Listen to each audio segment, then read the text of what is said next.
Ја тогаш бев мажена на Рузвелтова 3. Да.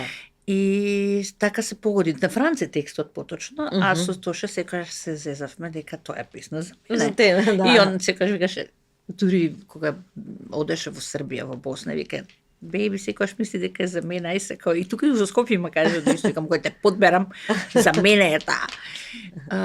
Често знаеше исто така да ме собере со баш од Рузвелтова 3, да ме собере со джипот со словенски, со љубљански регистрации, да ги слушам Милдиво.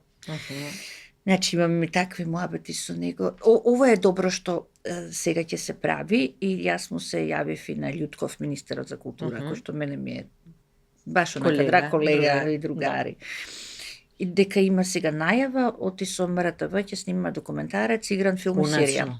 Конечно, и само тоа не можеш да го направиш без држава, затоа што тоа е огромен проектот и тоа е копродукција ќе има од Србија, од Босна, од Хрватска, но тоа беше балканска звезда. Балканска, дефинитивно. И само им честитав на луѓето, им реков, велам, терете, се што треба тука сум, но реално тоа е ќе биде голем проект и дај Боже да излезе како што треба оти. Дај Боже. Јас мислам дека не може да остане незабележано. Многу е важно кој ќе го игра.